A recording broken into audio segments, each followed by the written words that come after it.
Hola, hola, ¿qué tal? Muy buenas noches, sean todos ustedes muy bienvenidos a La Voz de Residente, como todos los lunes en Otorrinolaringología. Si es primera vez que está con nosotros, permítame comentarle en qué consiste la dinámica. Tenemos un doctor invitado, el cual realizará una exposición, o si gustan verlo como una clase, el cual durará alrededor de 25 a 30 minutos. Terminando dicha exposición, se acostumbra que tengamos la intervención del doctor Montoya, que generalmente es nuestro mentor los lunes de otorrinolaringología, pero como ustedes comprenderán, el doctor Montoya tuvo una emergencia médica y posiblemente no nos pueda acompañar esta noche. Así que de parte de él, pues en esta ocasión posiblemente no esté con nosotros, pero les aseguro que el residente que estará de expositor no dará lugar a dudas. Después de esas intervenciones, como ustedes saben, estamos en vivo por medio de Facebook y por medio de Zoom. En caso de que existan preguntas, tengan comentarios o quieran mandar felicitaciones, que también son súper bienvenidos, en caso de que nos estén viendo por Zoom, pueden hacer una parte de abajo de comentarios y en caso de que nos estén viendo por Facebook, porque estamos transmitiendo en vivo por la página Yo Soy Médico 17, pueden hacerlo también en la parte de comentarios. O si solamente gustan poner un like o me encanta, también son súper bienvenidos. Terminando esa pequeña sección, vamos a pasar a las conclusiones de nuestro doctor invitado. Les recordamos que nos encuentran en Facebook como Medical Legal Center y en Facebook y en Instagram como La Voz de Residente. Ahora sí, les voy a presentar a quien realmente vienen a escuchar esta noche. Él es residente en otorrinolaringología y cirugía de cabeza y cuello de la Facultad Mexicana de Medicina de la Universidad La Salle, Hospital Central del Norte de Petróleos Mexicanos, Pemex, el doctor José Carlos Sánchez Barrio Nuevo. Doctor Carlos, buenas noches, ¿sí me escucha? Sí, escucha el audio. Buenas noches. Muchas gracias por acompañarnos esta noche. Le agradezco mucho su presencia y lo dejo con el mejor público, que son los residentes de otorrinolaringología. Muchas gracias. Buenas noches. Sí, ya está cargando su exposición, ¿sale? Ujú. Listo. Pues vamos a comenzar. El día de hoy yo voy a presentar el tema de epistaxis. Mi nombre ya lo han mencionado. Soy residente de primer año del Hospital de Pemex. Y vamos a hacer una revisión de la literatura y la actualidad de la guía de práctica clínica americana de la Asociación de Otorrino. Entonces, primero iniciamos con el contenido de la presentación. Vamos a abarcar todos esos temas a lo largo de la presentación. Y bueno, ya las dudas quedarán al final, ¿vale? Bueno, iniciando con la definición, es una definición muy sencilla que prácticamente es el sangrado a través de las fosas nasales, ya sea de un lado o de ambos lados. También incluye a la cavidad oral, la nasofaringe. Esto, pues, si recordamos, por la comunicación que existe entre la cavidad nasal y la cavidad oral, ¿no? Pero ¿cuál es la diferencia? Que el sangrado amerite algún tratamiento médico o una revisión por algún médico, ya sea incluso los médicos generales o nosotros los médicos de otorrino, que incluye a todos los pacientes que tienen sangrados persistentes, recurrentes o que son severos. Estos pacientes que incluso pueden llegar chocados al hospital o tal vez no chocados, pero sí con taquicardia, diaforesis, una palidez de tegumentos por el sangrado que han tenido y que también afectan la vida del paciente, ¿no? Esto porque hay pacientes que tienen sangrados recurrentes y esto ocasiona que al menos 2 a 3 veces a la semana ellos estén acudiendo al hospital para el control del sangrado, ¿no? El abordaje prácticamente, el manejo y qué tanto se va a presentar el sangrado depende mucho de la etiología de la epistaxis y el manejo que nosotros demos. Entonces, es muy importante conocer qué manejos existen, cuáles son las complicaciones y qué es lo que nosotros debemos investigar para poder evitar eventos recurrentes en el paciente. Ahora, también existe un concepto que se llama epistaxis severa, abordado por la guía americana, que en sí tiene una primera definición, que son episodios de epistaxis de más de 30 minutos en un periodo de 24 horas. Sin embargo, no te menciona que el tiempo sea un tiempo acumulado o sea un tiempo que realmente es de que el paciente está sangrando durante 30 minutos en un día, ¿no? O sea, a lo largo del día sangró 30 minutos.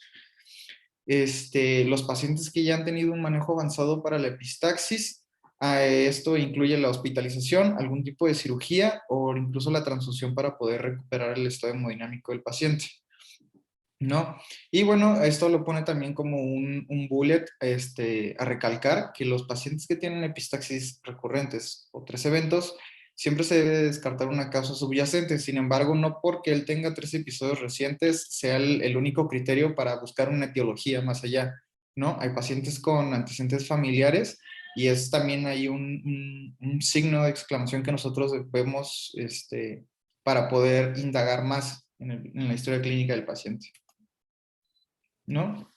Bueno, ¿por qué este tema? Prácticamente porque la epidemiología, esto en América, es decir, en Estados Unidos, el sangrado nasal o la epistaxis abarca el 60% de incidencia. Es decir, aproximadamente el 60% de la población va a tener un sangrado nasal. Esto no significa que va a acudir al hospital. El sangrado nasal puede ser muy leve, incluso desde el manchado. Sin embargo, solo el 6% de este 60% va a ser aquel que va a requerir una atención médica. Esto no incluye tratamientos avanzados o manejos únicamente con compresor local, ¿no? De este 6%, ahora solo el 0.16% va a requerir algún tipo de hospitalización. Y esto va a ser ya sea solo para vigilancia o para algún tratamiento quirúrgico o un procedimiento intervencionista. Entonces, si bien el porcentaje es muy poco, ocupa gran parte de un padecimiento en la población general. Ahora, aquí en México, la guía de práctica clínica, aunque no está tan actualizada, menciona que la frecuencia es de un 10 a 12%. Sin embargo, pues es una estadística que debemos de actualizar para que, pues para que haya un mejor abordaje de la epistaxis, ¿no? Ahora, 45%, que para mí es una gran proporción de los pacientes, la epistaxis se manifiesta como una patología a enfermedades sistémicas subyacentes. Muy nombrado la hipertensión arterial, sin embargo, no es un factor que se ha visto con gran relación a la epistaxis o a la severidad de la misma, ¿no? ¿Qué edades son las que nosotros más vamos a ver? Pues prácticamente los adultos mayores, ¿no? Hay una media de 53 años en los pacientes, sin embargo, después de los 50 años, va creciendo alrededor de un 5 a 10% la incidencia de la epistaxis en los pacientes. Aquí viene otro número que serían los menores de 10 años, y esto no significa porque algún pediátrico se presente con epistaxis como un padecimiento muy severo, sino que los niños, al ser propensos a ellos picarse la nariz o al estar jugando con objetos, esta tendencia a introducirlos en la cavidad nasal hace que aumente la frecuencia en los pacientes, pero no porque en sí represente una causa para descartar alguna enfermedad sistémica, ¿no? El origen del sangrado, el 90% prácticamente es anterior, ¿no? Algunos dicen 95%, sin embargo, este rango es el que manejamos todos y prácticamente todos los pacientes, casi todos los pacientes que veamos van a tener un sangrado anterior, ¿vale? ¿Qué dice la literatura en cuanto a la recurrencia? Pues prácticamente dependiendo de si utilizaste un taponamiento anterior o fue una epistaxis de difícil control, puedes llegar a tener una recurrencia a los 30 días del 13%. Y ahora, estos pacientes que tienen recurrencia a los 30 días tienen una mortalidad global de 3.4%, es decir, aumenta el 3% su mortalidad solamente por el evento de recurrencia. Pero como habíamos visto, estos son pacientes que ya tienen alguna enfermedad sistémica no descontrolada, pero que sí es parte de otra enfermedad. Ahora vamos a pasar a la anatomía vascular, que prácticamente es el punto más importante de la epistaxis, que es prácticamente el origen, ¿no? Como mencionamos, el 90% es anterior y anterior siempre debemos de remitirnos al pleso de Kieselbach, que está prácticamente en el septum nasal, en la parte más anterior, ¿no? ¿Por qué está compuesto el plexo de Kieselbach? Bueno, si nosotros hacemos un corte sagital en la cavidad nasal y nosotros nos vamos hacia a la pared medial, encontramos al septum nasal, ¿no? Que en la imagen de la izquierda está dibujado. y tiene un círculo azul prácticamente en el centro del septum nasal, que esa sería el área de Little.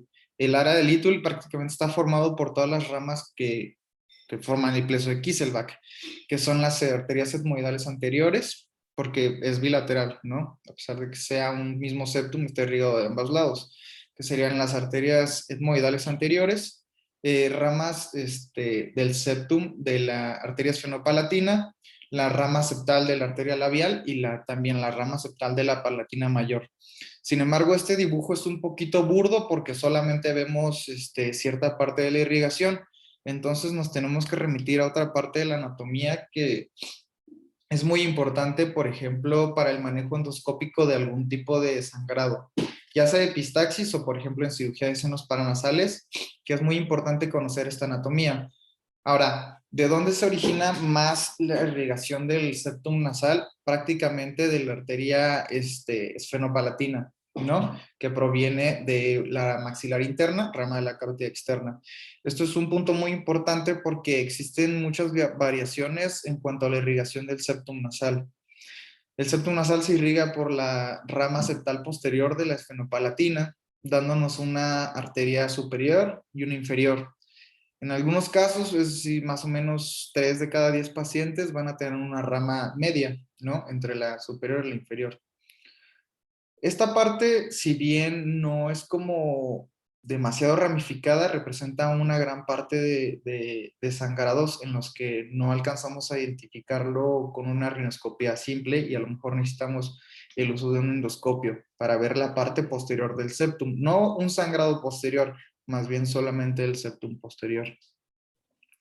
Ahora, en la imagen de la derecha vemos una disección igual de un cadáver en la que se le inyectó un colorante a todo al sistema arterial y vemos más o menos el dibujo de cómo se proyectarían las arterias en el septum nasal. Entonces, este sería el trayecto, por ejemplo, de las arterias septales posteriores hacia el área de Little y de la arteria etmoidal anterior de la misma manera, ¿no? ¿Qué es importante esto? Es que, por ejemplo, en pacientes que tienen sangrados recurrentes y no estamos encontrando la causa o que tienen sangrados donde no estamos observando el vaso, bueno, hay pacientes que llegan a tener una arteria etmoidal media, es decir, no es lo normal es tener una anterior, una posterior. Y casi lo mismo, el 35% de los pacientes caucásicos pueden llegar a tener la variación de una arteria etmoidal media, que es es un sitio de sangrado no común. ¿Por qué? Por la variación anatómica, ¿no? Si vemos la ramificación, vamos a ver todo el trayecto de la arteria palatina mayor, ¿no? Que pasa a través del conducto palatino para entrar al tabique nasal a través del foramen incisivo, ¿no? Entonces, más o menos en este pleso de Kieselbach, la parte anterior va a estar irrigada por ramas septales, tanto de la palatina mayor como de la rama septal de la labial. Esta es rama de la facial, ¿no? Es muy importante tener en cuenta esta irrigación porque el sangrado que vemos muy anterior prácticamente provendría de arterias septales, ya sea de la facial o de la palatina. Y cuando el sangrado a lo mejor en la rinoscopía lo encontramos un poquito más posterior, aún siendo el área 2 de Kotle, pues ya pensaríamos en un origen a lo mejor de las arterias septales posteriores, ¿no? Ahora, de nuevo, o sea, el origen prácticamente 90% anterior y el 10% posterior. Ahora, aquí mencionan que la clínica de una hemorragia posterior prácticamente es el paciente que está deglutiendo sangre, ¿no? Esto no es exclusivo de la hemorragia posterior, ya que hay sangrados abundantes anteriores y el paciente está deglutiendo y deglutiendo la sangre y está aventando bastantes coágulos porque le empieza a dificultar la vía aérea, ¿no? Esto no es un signo clínico patognomónico de un sangrado posterior, o sea, un paciente que no está sangrando por delante, pero lo está tragando todo. No, si bien sí debemos de pensar en un sangrado posterior, no significa que es patognomónico, ¿no? Ahora, también voy a abrir un paréntesis aquí en el sangrado posterior donde se hablaba antes de la arteria esfenopalatina de la misma manera como origen del sangrado posterior, es decir, una ectasia vascular más cercano al foramen esfalopalatino como etiología del sangrado posterior. Bueno, en cuanto a las causas, se pueden dividir en tanto locales como sistémicas. Prácticamente las más frecuentes serían las locales y dentro de ellas el trauma local es uno de los más frecuentes, casi el 80-90%. Sin embargo, hay pacientes que no llegan a tener el trauma local, no tienen alguna otra causa sistémica, entonces los metemos como causas idiopáticas. No estoy diciendo que el 90% sea idiopático tampoco, ¿no? Sin embargo, hay enfermedades sistémicas, como mencionaba la hipertensión arterial, que en sí no se podría atribuir el sangrado a esa enfermedad, pero se ve como una causa probable, una causa razonable, ¿no?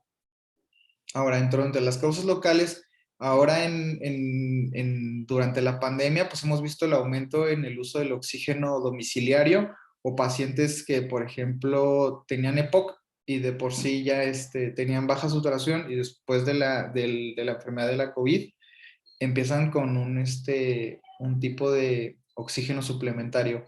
Esto aumenta más el riesgo de sangrado porque reseca la mucosa, es decir, ya sea por punta nasal o por mascarilla, aunque tenga el humidificador, reseca la mucosa y al resecar la mucosa la hace un poco más friable al sangrado. ¿Qué puede exacerbar este resecado de la mucosa? Una desviación septal, que prácticamente es muy frecuente y es algo que nosotros vemos día a día, ¿no? Que podemos ver a lo mejor una desviación septal no significativa, no patógena, pero el que exista esa desviación o alguna cresta basal hace que el flujo normal lineal en la cavidad nasal se vuelva turbulento. Esto, más la tensión que existe a lo mejor en la cresta o en una desviación, hace que esta mucosa sea aún más friable. Entonces son sitios de sangrado que nosotros nos vamos a ver como una ectasia vascular justo en la cresta, más bien vamos a ver un sangrado tipo en capa, que aunque sea vascular la irrigación, el sangrado prácticamente va a ser en capa, ¿no? ¿Qué otras causas? Las neoplásicas. Bueno, esto es para los pacientes que se acompañan con obstrucción nasal. ¿Por qué? Porque prácticamente las neoplasias a nivel de cavidad nasal, el 50% se presentan con algún tipo de obstrucción, ¿no? Pero la obstrucción prácticamente es constante. ¿Qué patologías? El más característico, el que casi siempre todos conocemos, es el nasoangiofibroma juvenil, que se sospecha en todos los pacientes de a lo mejor 11, 15 años y que tengan algún tipo de ascendencia europea, que es como este sector poblacional en que lo sospechamos. Y siempre un varón, siempre es un paciente masculino. ¿Qué otro puede hacernos un tipo de sangrado local? Pues el uso de drogas, ya sea tanto locales como sistémicas. Y las drogas, pues sería el uso de la cocaína por la vasoconstricción local y la resequedad y la irritación de la mucosa. Y los sistémicos prácticamente son el uso de anticoagulantes, que ahora también hemos visto en los pacientes que han tenido infección por la COVID. Si bien no es un factor que aumente el riesgo de sangrado, hace que el sangrado tal vez sea un poco más de difícil control. Entonces, las primeras medidas no sean mucho de ayuda para como una terapia inicial. Es decir, son pacientes que a lo mejor vamos un paso o dos adelante, ¿no? Y patologías más raras, aunque frecuentes en la hematología, pues son alteraciones plaquetarias, ya sean tanto en la cantidad como en la calidad, ¿no? Que es la púrpura trombocitopénica y alguna enfermedad, como la enfermedad de von Willebrand, ¿no? Listo. Bueno, ahora, ¿cómo nosotros abordamos una epistaxis, ¿no? Es decir, me llega un paciente de urgencias o me llaman de urgencias y me dicen que el paciente viene sangrando. Bueno, primero es o sea, llegar y ver al paciente y ver cómo se encuentra, ¿no? Es decir, si el paciente está llegando con un tapón a medio poner y vemos que está con muchísimo sangrado nasal, pues vemos que es un paciente que, una, tiene un sangrado activo y dos, es un sangrado profuso, ¿no? No es lo mismo que el paciente sí, a lo mejor está sangrando y tiene un taponcito chiquito, se lo quita y tarda una hora en mancharlo al paciente que está ocupando paquetes y paquetes de gasas, ¿no? Otra cosa importante es la vía aérea. Como había mencionado, la comunicación que existe entre la cavidad nasal y la cavidad oral es muy importante porque hay sangrados tan profusos y pacientes que tienen un reflejo nauseoso muy, o sea, muy marcado. Son pacientes que están vomitando o prácticamente están expulsando toda la sangre y eso también dificulta que ellos puedan mantener la calma y dos, poder mantener una vía aérea permeable. Esto no significa que el paciente va a caer en un distrés respiratorio agudo, pero es algo que sí debemos de tener en cuenta, ¿no? Mediante el abordaje también es muy importante que nosotros iniciemos con maniobras esenciales, que prácticamente sería la presión de las narinas, ¿no? De manera bilateral. Y algo muy efectivo es que mientras hacemos esta primera técnica es preguntar los antecedentes. Esto, oiga, señor, usted ya estuvo hospitalizado por algún tipo de sangrado, recibió transfusiones, ya lo han operado o tiene alguna enfermedad o en su familia hay alguna enfermedad que condicione el sangrado. Y lo más importante es si está tomando o no medicamentos que puedan hacer que aumente el sangrado, como los anticoagulantes, ¿no? Ahora, esto es lo que les mencionaba. Cuando llega a urgencias el paciente es lo que debemos de evaluar primero, si está sangrando o no está sangrando, ya que si está sangrando, lo preferente es hacer este tipo de presión en ambas narinas, ¿no? No solo en una. ¿Por qué? Porque la presión bilateral a la mucosa septal hace que el coágulo se forme más eficazmente y no nos estemos, digamos como incomodando también al paciente, porque de un lado el paciente también está bastante incómodo, entonces a veces prefieren el bilateral. Hay instrumentos, sí, como las pinzas nasales, que prácticamente son como un clip de plástico que se pone como si fuera de nadador. Sin embargo, pues tampoco es muy eficaz. Se puede sustituir por la presión digital, ya que pues, no hay una diferencia significativa en el control local de la epistaxis, ¿no? Una vez que hacemos la presión local, al menos 5 a 10 minutos, y podemos evaluar de nuevo al paciente, hay que reevaluar, ¿está sangrando o no está sangrando de nuevo? No, si es que no está sangrando y se detuvo un poco, ahora podemos hacernos mano de la exploración armada mediante un rinoscopio, una bayoneta y un taponcito nasal. Esto para que, si es que el sangrado ocurre de nuevo, tengamos a lo mejor con qué detenerlo, ¿no? El manejo muy importante siempre es poner un taponamiento nasal, ya sea con lidocaína o llega a haber diluciones de epinefrina con algún tipo de descongestivo nasal. Propiamente yo utilizo la oximetazolina, que es muy eficaz, ¿no? No por decir alguna marca, pero hay bastantes. ¿Por qué inmediatamente utilizo este taponamiento nasal? Porque prácticamente ya es, digamos, como un paso adelante para toda la terapéutica que yo vaya a elegir. No importa si voy a optar entre el arginato de plata o a lo mejor un taponamiento con un tapón anterior, ¿no? Listo. Entonces, aquí en la pista acceso anterior, si bien están numerados estos apartados, no significa que eso es como una Biblia que debemos seguir paso a paso, ¿no? Entonces, lo primero es la compresión local y les mencionaba la colocación de un tapón nasal con lidocaína o, bueno, algún tipo de anestésico tópico y un descongestionante o un vasoconstrictor, que aquí le puede ser la oximetazolina y la fenilefrina, ¿no? Y lo mismo, regresamos al pinzamiento o a la presión digital de ambas narinas. Una vez que se controla, digamos, este sangrado, yo prefiero realizar la rinoscopía y no retirar mi tapón nasal, porque yo no sé si va a volver a sangrar ese vaso.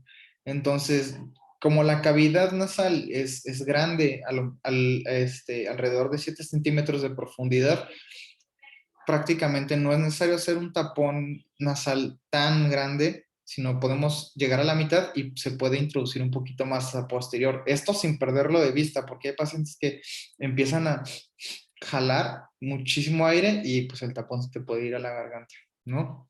Entonces, cuando hacemos la rinoscopía, pues cómo se ve un vaso, ¿no? ¿Cómo es que yo veo una ectasia vascular o cómo es que yo sé de dónde es el sangrado? Bueno, en la imagen inferior derecha prácticamente vemos un septum nasal, una narina derecha, y vemos el septo nasal del lado derecho y el cornete inferior del lado izquierdo.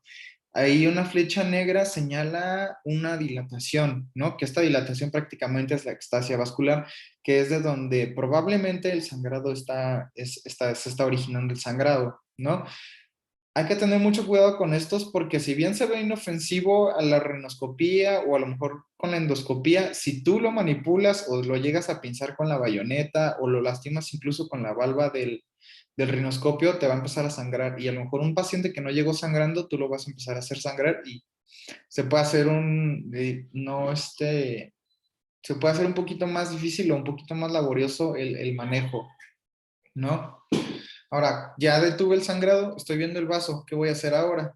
Bueno, se puede usar el nitrato de plata, esto mediante una cauterización química, o la que yo prefiero y la que la verdad es que la literatura ha mencionado como muy efectiva, es la coagulación eléctrica, con pinza bipolar preferentemente versus la pinza monopolar. Esto porque tiene un mejor control del sitio a cauterizar y también genera un poco menos de daño.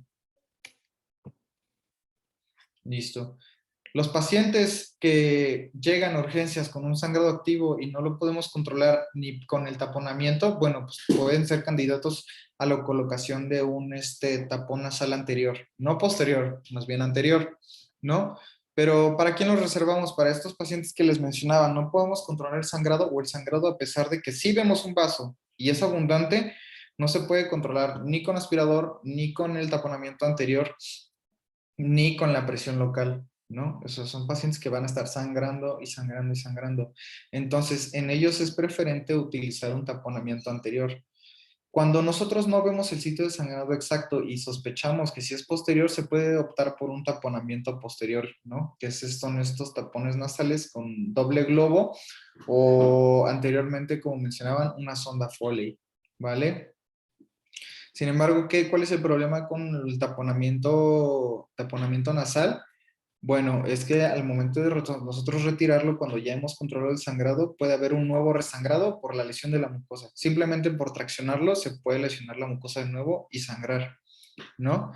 Entonces, ¿qué taponamiento? Bueno, voy a usar entonces los taponamientos con material absorbible son los más recomendados. Esto porque son más gentiles tanto a la introducción como al retiro del tapón. Y en última instancia, ¿qué podría suceder? Bueno, es un paciente que tiene un sangrado muy grande o un paciente que ya sé que tiene alguna enfermedad sistémica, la telangiectasia hereditaria, y tiene un sangrado profuso o ya me vino 3 veces a la semana o ya lleva más de un mes sangrando, bueno, ahora la terapia podría ser quirúrgica mediante una embolización o una terapia quirúrgica con cauterización o ligación de la arteria esfenopalatina, ¿no? Estos son los diferentes tipos de materiales para el tapón nasal. Entonces, vemos que hay bastantes materiales con los que trabajar. Prácticamente yo utilizo el Rapid Rhino, que es muy, muy fácil de usar, y este también es de un material absorbible y es muy fácil de introducirlo a la cavidad nasal porque genera una lubricación al momento de introducirlo a la solución estéril y es, como les mencionaba, más fácil de retirarlo. Ahora, casi todos los pacientes que tienen una epistaxis posterior van a requerir un manejo quirúrgico probablemente. No quiero decir con esto, tiene sangrado posterior, lo voy a meter a quirófano, pero sí es un paciente que probablemente va a terminar en alguna sala, ya sea mediante la terapia endovascular o con alguna cirugía endoscópica. Ahora, ¿qué es mejor, la terapia endoscópica o la o la radiología intervencionista? Bueno, prácticamente la radiología intervencionista tiene una eficacia del 85% con pocos efectos adversos como la cefalea y otros más severos, digamos como la ceguera o un EB6 isquémico transitorio. Y estos se reportan alrededor del 3% en algunas series americanas. Pero la ligadura endoscópica, como nosotros estamos viendo el origen prácticamente de la arteria sfenopalatina, llega a tener una eficacia de hasta el 90%. Aquí es de 85, lo pongo de 85, pero la eficacia puede llegar hasta el 95%. Estoy identificando la arteria sfenopalatina en su origen, en el foramen. Y también hay que tener en claro que hay una clasificación para el origen de la arteria esfenopalatina. Lo más frecuente es el segundo tipo de origen, donde la arteria nace prácticamente en la cola del cornete medio. Ahora, ¿qué lo que mencionaba? Había sido muy debatido si el origen de un sangrado posterior era arterial o en alguna vez se pensó si era venoso. Bueno, en este artículo realizado en Hong Kong, en estudios cadavéricos, se inyectó tinta china o tinta india a través del sistema vascular de los modelos cadavéricos. Se realizaron diferentes tomas radiográficas para valorar la irrigación y también se hicieron cortes histológicos a los vasos. Entonces se notó que el plexo de Woodruff prácticamente pintaba menos, es decir, llegaba muchísimo menos este tinte y a los cortes histológicos presentaba una menor capa muscular y mucho más tejido conectivo. Esto es muy compatible con venoso y prácticamente es de los primeros artículos que ya confirman que el plexo de Woodruff es totalmente venoso y no es dependiente del arteria esternopalatina. Ahora, este artículo igual en China prácticamente nos menciona qué hacer en pacientes que tienen una epistaxis de difícil control. Bueno, el origen, si bien casi todos eran del plexo de Kieselbach o de las arterias del septum anterior, hay pacientes que llegan a presentar un sangrado en la parte superior del septo nasal, entonces esto sería compatible con lo que les mencionaba, las variaciones anatómicas de la irrigación del septo. Entonces, si vemos aquí, hay una gran cantidad de pacientes que presentaron un sangrado en la parte superior del septum nasal, muy cerca del techo olfatorio, ¿no? Esto no significa que directamente sea por la arteria etmoidal anterior o que sea porque tienen la presencia de una arteria etmoidal media, pero esto es importante porque ya empieza a tener en mente un sitio de sangrado diferente al plexo de Kieselbach, ¿no?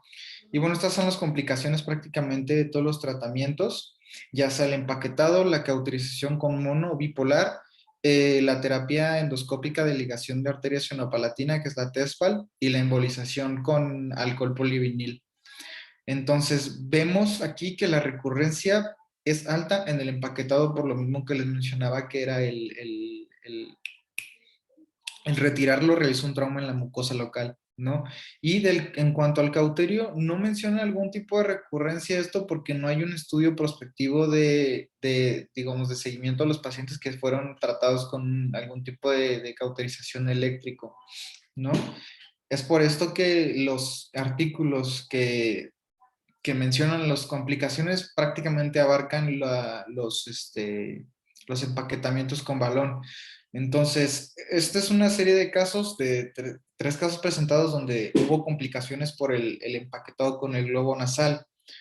Cabe recalcar que en este artículo prácticamente hubo un empaquetamiento bilateral, es decir, los pacientes fueron con un globo de ambos lados. Entonces, la presión que genera un globo, así como los tubos endotraqueales, pues genera un grado de necrosis en la mucosa y complicaciones a nivel cartilaginoso.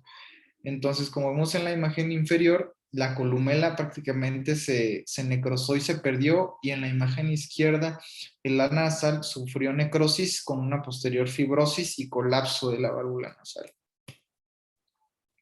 Ahora, ¿qué pacientes vamos a hospitalizar nosotros? Prácticamente los pacientes que estén inestables, que requieran un doble empaquetamiento, esto porque puede llegar a haber una hiperestimulación vagal, o aquellos pacientes que necesitan un manejo más avanzado de la epistaxis, probablemente con un origen posterior, ¿no?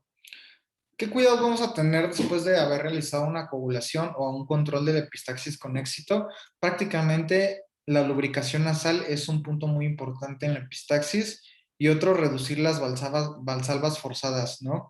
Que el paciente no recoja objetos pesados, que evite, una medida también es aumentar la fibra en la dieta para evitar el puje necesario en el paciente, ¿no? Y bueno, aquellos pacientes que tenemos alguna sospecha, algún trastorno hematológico, alguna discrecia sanguínea, sería necesario que sea valorado por la especialidad pertinente. Y bueno, todos los pacientes, como les mencionaba, con hidratación de mucosa y también la educación al paciente, es decir, que ellos al momento de que tengan una epistaxis anterior sean capaces de guardar la calma y realizar una presión local con los dedos, ¿ya? Y bueno, aquí están mis conclusiones prácticamente. ¿Qué quiero que se quede? Pues que la epistaxis es algo que no escuchamos mucho, sin embargo es un problema muy recurrente, no un problema de salud, pero sí es una situación de urgencias por la que nos llaman frecuentemente.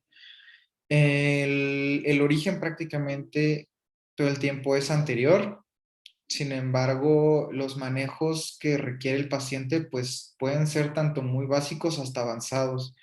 Y todo esto también depende de la destreza de uno, porque hay veces que el sangrado es muy abundante e incluso se necesita una tercer mano, ya sea de un compañero o de un paciente para poder realizar la coagulación o el control de la epistaxis, ¿no?